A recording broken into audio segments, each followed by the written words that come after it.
Okay, thank you all for waiting around, and we promise you that we will be done again at 12:30. But if anybody has further questions that they want to talk to us about, we'd be glad to do that. I think. Well, let me begin. I don't know how many were here a couple of weeks ago, or how many are up to date on what is going on, and Blythe can talk a little bit as well. But since I decided that I was going to be retiring this year at the end of our conference year, which would be at the end of June of this year, we started kind of put together a group of people who were looking at and thinking about some options. You know, as let me share a little bit, just a personal reflection. You know, I went to seminary. I started seminary in 1978. That was a few years ago. And, you know, none of the professors that I had then are around anymore. So basically, people look at me and they will say, "You're old school." And I am. I'm old school.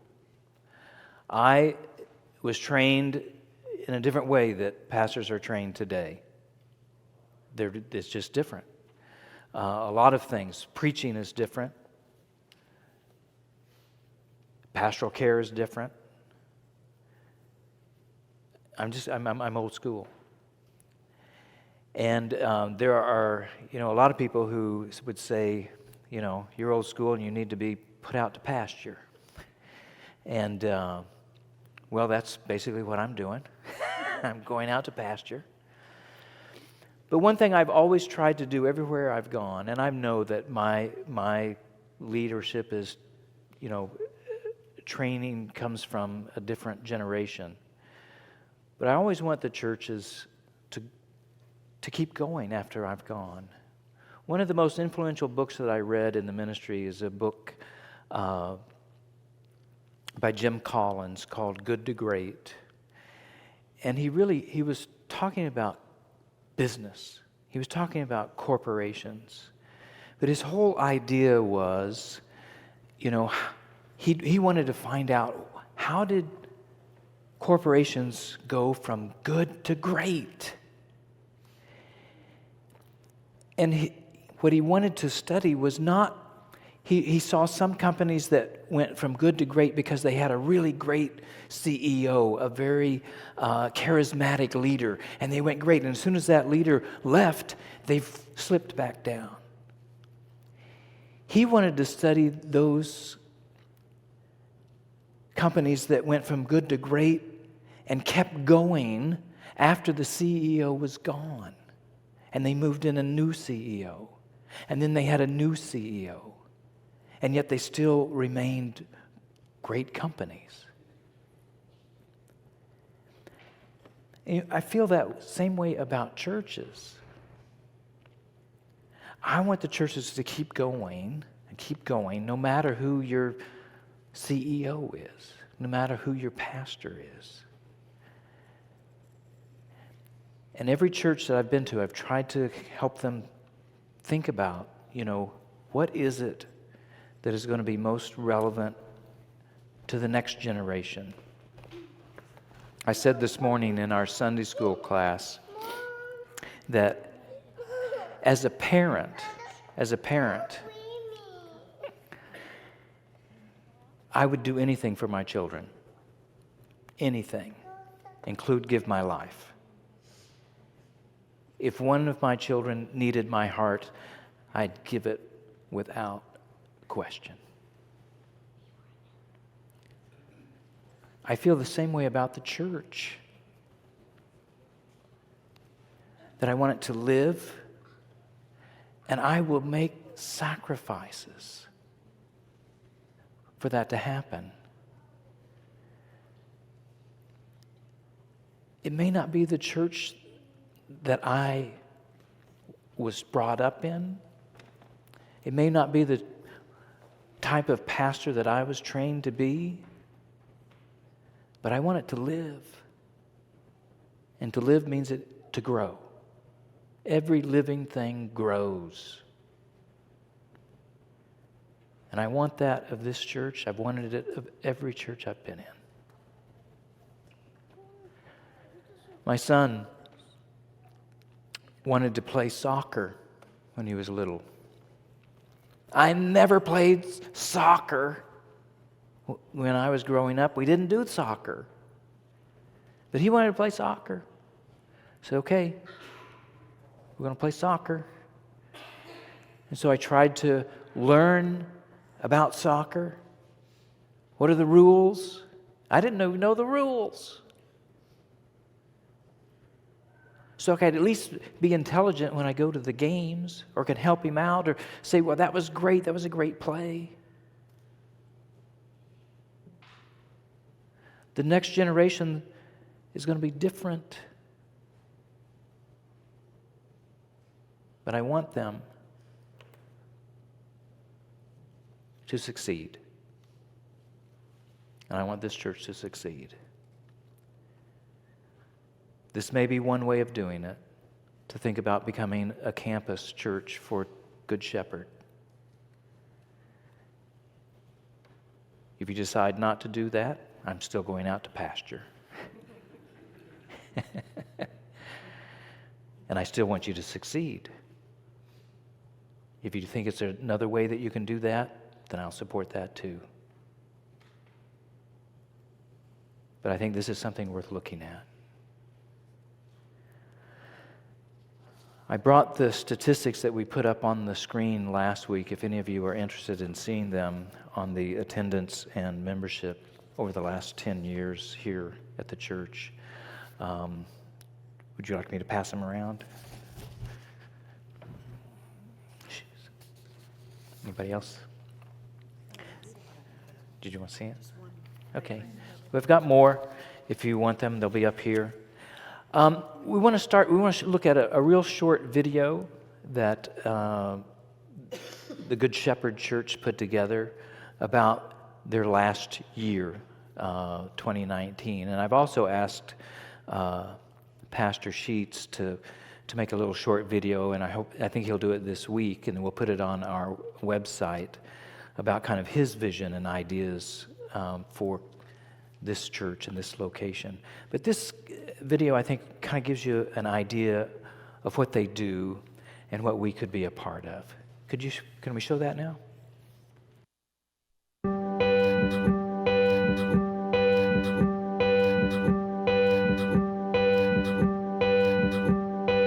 Walking around these walls, I thought by now they'd fall, but you have never filled me yet.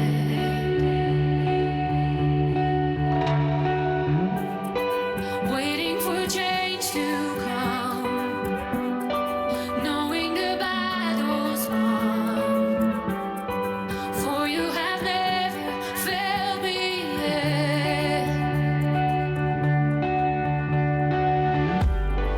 Promise still stands, great is your faithfulness, faithfulness. I'm still in your hands, this is my confidence, you've never failed me yet. I see you move the mountains, and I believe I'll see you do it again. You made a way where there was no way, and I believe I'll see you do it again. I see you do it, I see it, and I see you do it again. You made a way, I see you do it, I see it, and I see you do it again. You made a way,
We sent out a letter this week, and hopefully all of you got that from Blythe, and it had a list of a Q&A, some questions and answers as well. I don't know if you want to say any more about that, or we want to just go straight into Good to just go straight to what people questions and want to talk answers. about. You know, since this is the second time we've met, we kind of wanted to see what it is that you wanted to talk about. Again, for this to happen, Good Shepherd has to vote for us joining them, and then we would have, at some point, a church conference where all the members are eligible to vote, who come together. It will be led by our district superintendent, and the board will be making a proposal in the next couple of weeks that they will present at that charge conference. We'll give you a chance to see it ahead of time, and what we'll be voting on when that time comes. So, we want to open it up, or if anybody would like to say anything or have any questions, we can just begin at that point. Hopefully you've read the letter. Letty. Let me make. I have a question about the music ministry. I was led to believe that it will stay the same, but your communication said that it will be different. The choir director, the choir, and the organist. That's correct. When we didn't know what was going to happen, and we formulated this list of questions to ask Good Shepherd. So when we were here 2 weeks ago, we were still making our list of questions. We didn't have all the answers. We didn't know what they were going to say. So we met with them. We met with their head pastor, Mark Sheets, and some members of their board. And I don't know if I can explain the music part as well, but it's what I would describe as a contemporary service. I think that means different things to different churches and in different places. They said their instrumentation was normally piano, guitar, drums, not organ. They, I think, do have a music director at each campus. It would be different. I think one of the things we also learned is that they would do what they call a heritage time. And so beginning at the beginning of the conference year, which is the 1st of July, for 5 months, they would not make any changes except for a pastoral change. And so for 5 months, it'll give you an opportunity to meet this pastor. They'll come in and we'll get to meet their staff and some of their leadership and what it is, everything that they're going to offer. They'll be starting work with our children's ministry and our adult ministry, and all of those things will begin, but nothing will change in the worship service for 5 months. Then starting the 1st of December, is when they would like to make the change in the worship service. And if you've watched if you get an opportunity to go and watch their services, they are online. It's under, just look up, Google Good Shepherd Kansas City, and you'll find some of the things that they do. But especially in December, they do Christmas carols and all the traditional kind of things through December, But then their worship is going to be more of what we would call a contemporary style worship, contemporary songs. Susan, do you want? Yep. Well, I'd like to speak as a member of a choir, and I've been in choir since she disappeared, Adeline's age, about 8 or 9. I've been in a choir all my life, and I love it. But I would rather see these pews filled. I would rather see us and I've had others of you mention that here and there, when we don't sing as much in the summer and you like us out there, I'd rather see us who can maybe carry a tune a little bit to be among you than to not have anybody out there to be among. We have to do some compromise. I'm willing to do that compromise. 6 months ago, I would not have said that. I can't believe I would have said that then. I wouldn't have. But I've done a lot of thinking, a lot of praying, and did you see all those kids up there? Did you see all the young people?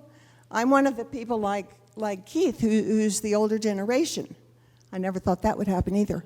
But this does not mean that we are going to have necessarily, we don't have to have guitars, drums, whatever.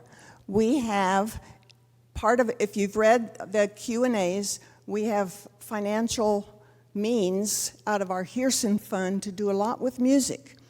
And Ann Vernon had a terrific suggestion. We don't need a guitar, we need a good string bass. You know, something a little classy, something that'll carry a tune, something that'll get us going. And we've got a piano, we've still got an organ. We can use both, or the way Anne Marie did it today. She was at the organ, she was back and forth. Oh, we're not going to get rid of this organ. I know, it's fancier than... No, this organ stays. For one thing, we do have a thriving wedding ministry. Yes, and we have, unfortunately, a sort of thriving funeral ministry. But, no. But anyway, that's my 2 cents worth about the music that I've listened to 2 of the services. The music was good. It was not what my brother, who has gone to some contemporary services, it was not fluffing stuff. It was good, solid, theological music. It wasn't just the all repetitive praise that a lot of us have heard that just goes on and on and on and repeats the same word. It was good music, theologically sound, and it fit with the service of the day, which is basically what we've been trying to do too. Anyway, I think this would be progress, because if you look at those numbers, and we up in the choir look at the numbers, and we have outnumbered the congregation at times, but if you look at the numbers of us going down, down, down, we have no other choice to do something. You have a question? Okay. Can any age vote? Only the members of the church. If you're a member of the church, you can vote. That's the way that goes. That's a good question. Yeah, very Eric. good. I love the concept, but I have one huge concern that I don't think is being addressed. So I want to bring it to the attention of those who really have to address it. Geography. I think I have real problems doing this with north of the river. It'll have many negative aspects. So I want you to consider that. My little story is Jack had a number of years doing a seminar in London, and I went with him, and while he's working all week long, I am being a tourist. And on one occasion, I had lunch at the seminar, and we're at a table of 8, most of them from London. And I'd been doing my touring, and I said to them, does your river divide your city the way our river divides our city? And one man said, I married a woman from the south of the river, and I never tell anyone. And you know, that's really not funny. It's just a fact, and it needs to be considered. Oh, if we could do this with Central.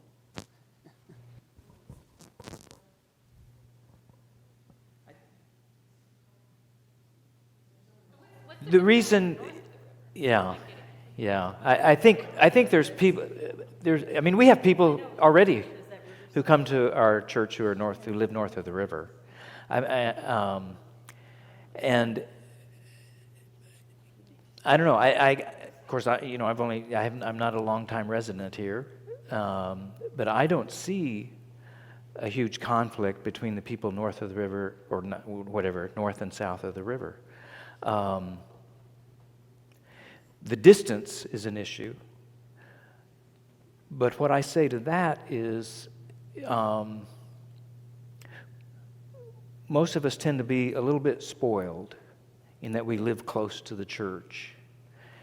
Karen and I, Well, Karen does more traveling than I ever have, but she's always had to go 30 minutes oftentimes to get to her church, activities at her church. She does now. And the distance can be overcome. That's not something that modern people, I think, would see that as keeping them from doing something. And then the other thing is, one of the reasons that Good Shepherd is attractive to me is that they have been successful. We could team up with another dying church and become 2 dying churches. But I want to be with the church that's bucking the trends. I mean, the trends are that all the churches are declining. But there are a few out there that are bucking the trend. And I would like to see this church to do that. Let us pretend that it has happened. We have made a vote and we have decided to become the church of, that guy, Good Shepherd here, and whatever that name would be. Okay, not just magically, that isn't just going to all of a sudden bring people in. What do you do to say, come see the new us? Do we go out and bang doors? Do we, this is not an automatic thing. Okay, we're Good Shepherd here, they're all going to show up. Right?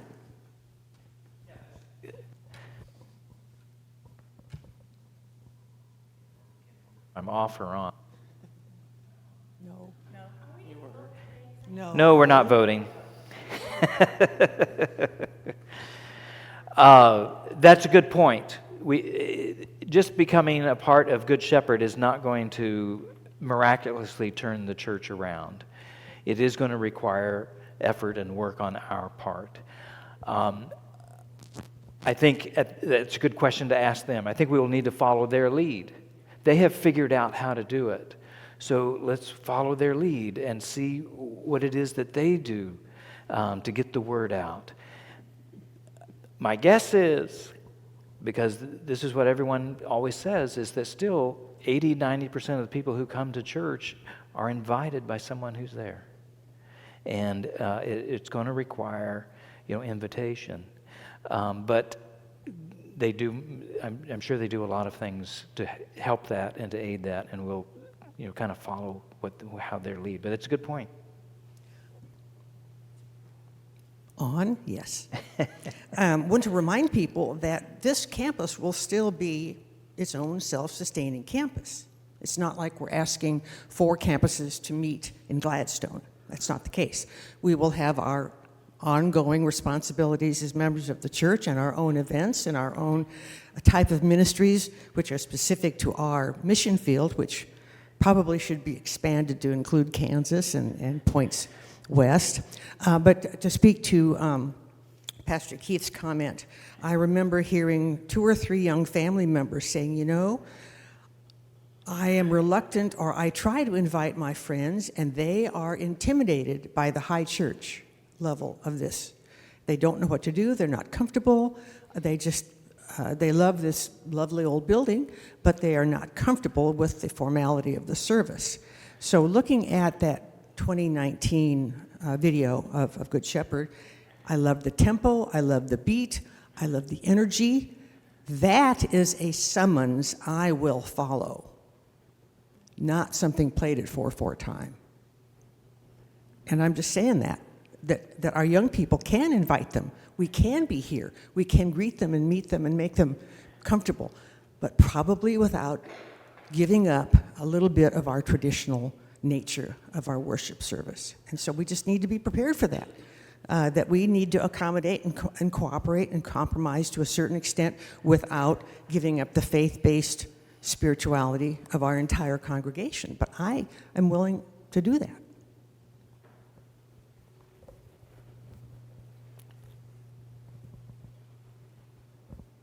Anybody else? I noticed that this isn't a very radical idea, actually. The first This is not a radical idea. The First United Methodist Church of Sedalia now has a campus ministry on the outskirts of Sedalia. So it's about time we get with the world.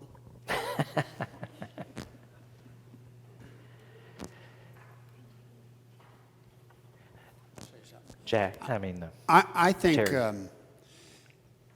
Addressing Eric's issue of distance, I looked at, I just did a Google on the distance.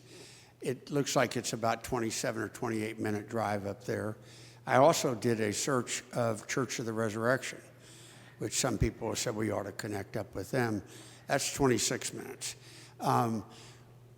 This is, I think, more about sharing of resources, having a greater staff capability that provides services, to provide outreach, to reach our young members, to provide, we haven't been able to hire someone to handle the children's ministry here. And the position's been open for 8 years. If we can share somebody with them, it'll make a difference. There's just so many things. I just say this. I think we have a responsibility to the people that built this church and built the four walls here, and it is a magnificent structure, a magnificent place. We have a responsibility that this church is used to the greatest extent for the glory of God. And right now, I think we look at the trends and we look at the attendance, and we have to do something different. And it doesn't mean this is the only path, but it sure looks like, of what we've looked at, our best and most promising opportunity.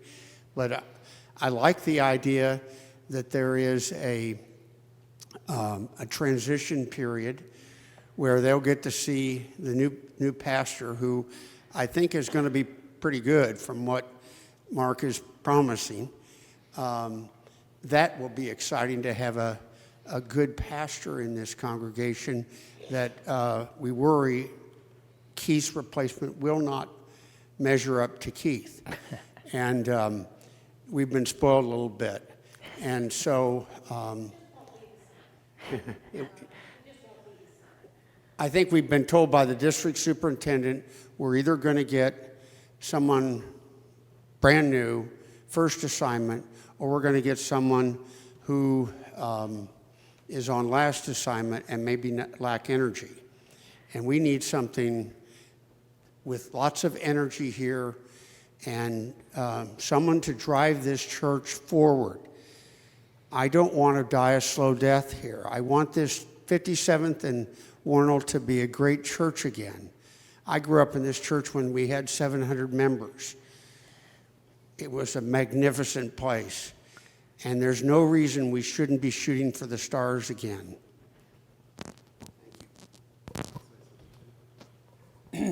So I'm going to ask a question that I know is out there, but people aren't asking it, so I'll ask it for you. And the question is, have we been talking to Central? Have we been talking to Keystone? Have we been talking to St. John's to consider a merger with them? And my initial reaction is, but I would be interested in your answers as to what you know about those three churches. But my initial reaction is, I think we could put in another 6 months to 18 months of study on this, but I think we have an opportunity here, and I think it's worth grabbing for the gold ring or the brass ring. Our daycare, our CDC, sort of started out with an opportunity, and we sort of pursued it and got caught up in something that's very good. And I just have a feeling about this that, although I don't like to be rushed, I also don't think another 6 months or 18 months of study is going to move us along. We're going to be losing time. We're going to lose a good pastoral appointment. So anyway, but I throw the question out for you guys to answer about, have we explored the local churches? Because we've always thought, well, the biggest thing we've got going against us is we've got 4 Methodist churches in proximity, so we're just cannibalizing one another. So anyway. We have not had any formal discussions with any of those churches. I have informally talked with the pastors of all those churches, and they have indicated to me that there's not an interest there to really do that kind of thing. The question to me is, what would we even explore there? I mean, are we talking about closing 1 or 2 of those churches and leaving on, and then having people go to the others so that there'll be more people at the other churches? If that's the question, I guarantee you it'll never pass. There's not one of those churches, including this one, who would say, yeah, we'll close our doors and go to Central or go to Keystone. It wouldn't happen. It's the old build it, they'll come. Carol? Well, I just didn't want to say anything today. But we have to say, build it and they'll come. You don't shrink something down to make it happen. If you melted all of us into one church in this area, it would just keep melting. I wanted to say, I feel like I'm going to cry. Okay. So I love all of you people, and I love this building, but it's not enough to keep me and my family coming here anymore. Sorry. I need something more for my kids. I need a good kids program. I need a youth group, a Christmas program, a children's choir. I need a reason for my kids to want to come here more than this is just what we do every Sunday. I don't want them to get middle school and high school age and I'm dragging them to come here because this is what we do. I want them to have good connections. Most of my friends are Christians, but they don't go to church anywhere. Most of my kids' friends are Christians, but they don't go to church anywhere. I need them to have a core group of Christian friends so they can continue to grow as a Christian. And I'm afraid if we don't do something different than what we've done before, there is going to be the same 10 kids coming to church every Sunday. And if one of those families is gone, that's a third of the kids in our Sunday school programs. And I'd really love to see us join with the church who knows what they're doing, knows how to grow a church, so we can get more families here. And I can feel comfortable inviting my friends because, look, we have opportunities for your kids. We have good small groups for your age. And so I would just love to see us all stay together as the amazing people we are in this beautiful building and really grow the church and pay homage to what we've done. Thank you.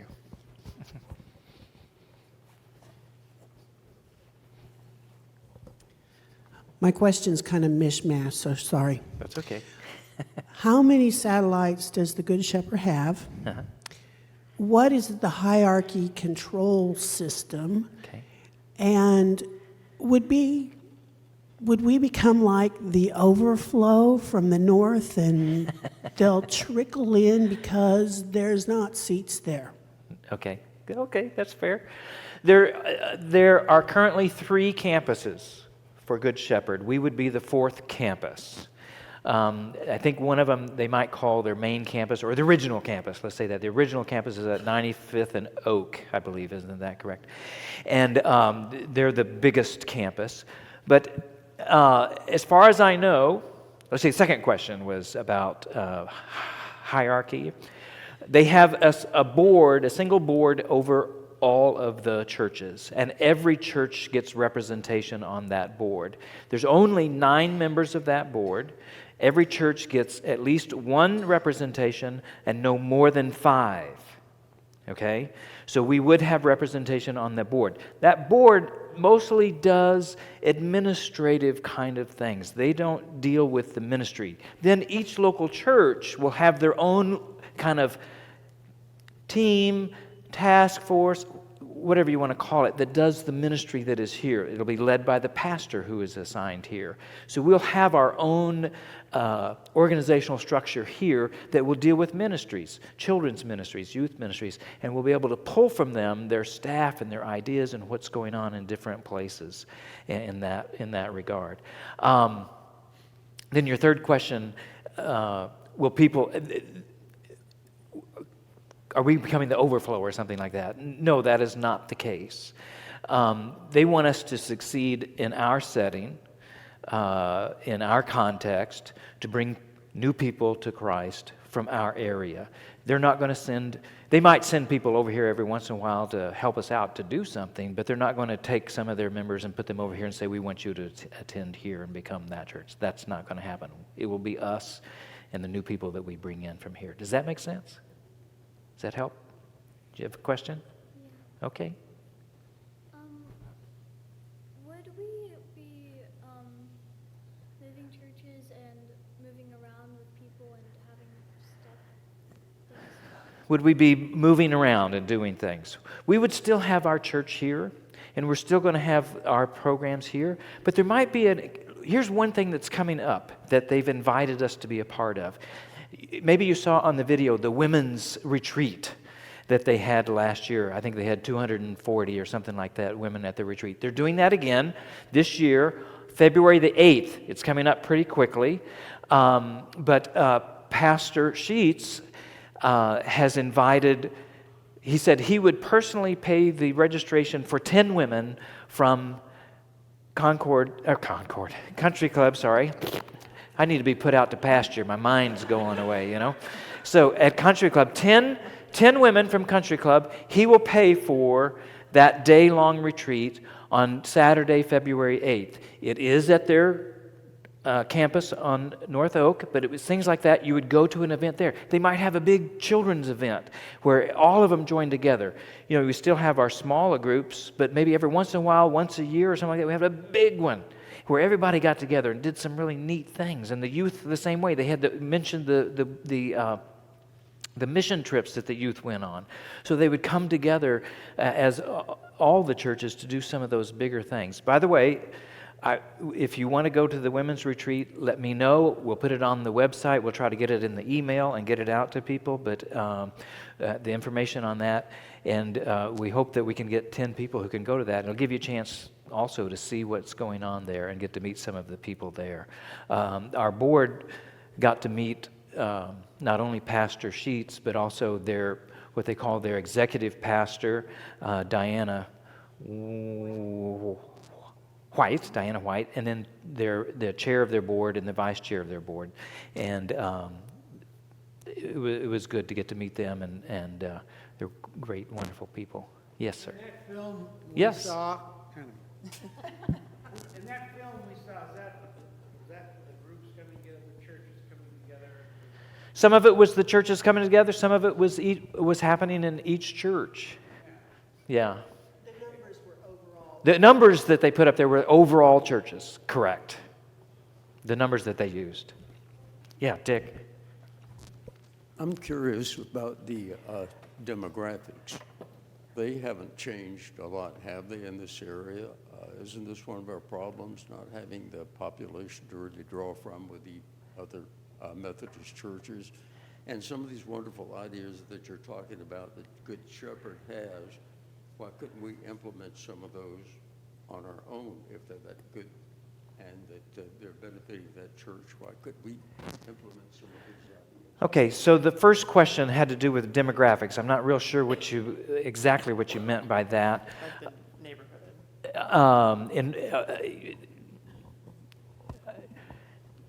Every county, every city, every place in the United States, how many people go to church, do you think? What percent of the people who live? And it's true everywhere.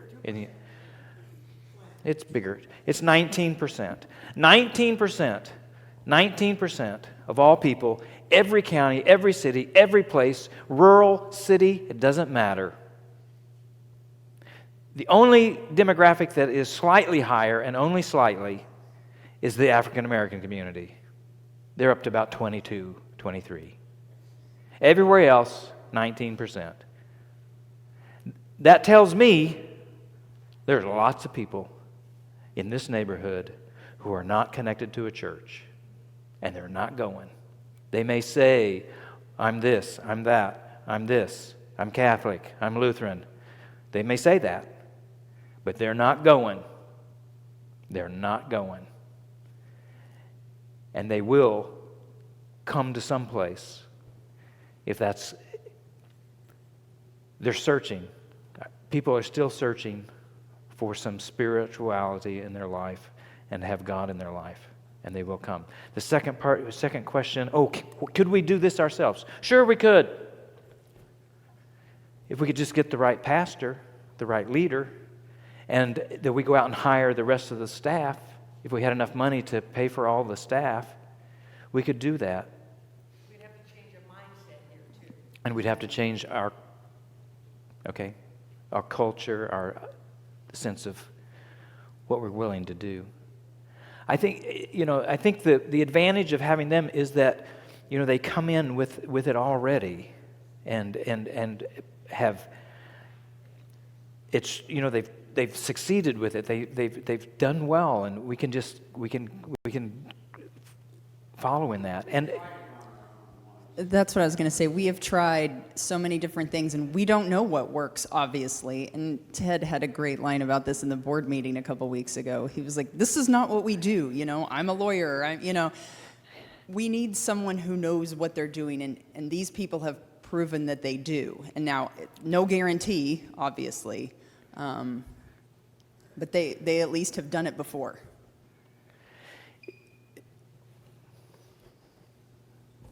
Sorry, Bruce. No, that's I wasn't going to say anything today. I talked to Pastor Keith about this quite a bit, and I have my concerns, but one of my big concerns is, where is Country Club going to be in 10 years, 25 years, 50 years, or another 100 years from now? And if we don't grow from the young up, this church isn't going to be here. To say that I don't have questions and difficulties with some of the things that I've read and heard, I would be lying. But in my own prayer life, when I have difficult situations, I turn to God and I always ask for His perfect will. And I think that's what we need to seek here, is God's perfect will. thank you. It's 12:30. And I think Blythe and I are willing to stay and answer questions. If you still have some questions and would like to talk, we'd be more than happy to do that. But we did say we promised that we would go at 12:30. You got one last thing? Just what is the timetable? Well, the timetable is interesting.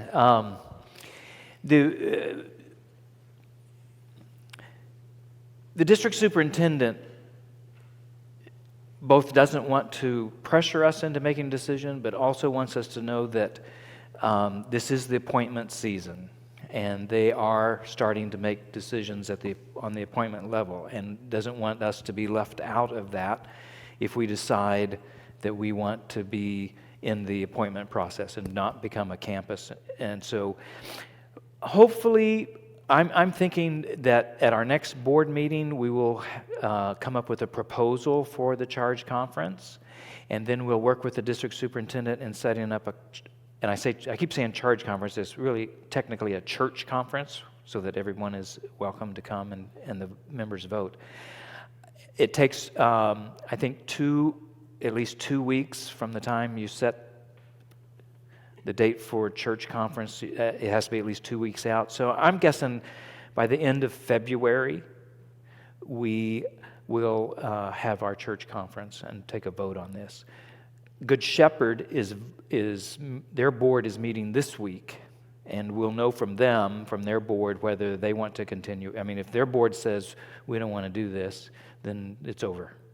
So we'll know a little bit more this week on whether they want to keep moving forward, and we'll try to follow all the steps that we need to do. Thank you.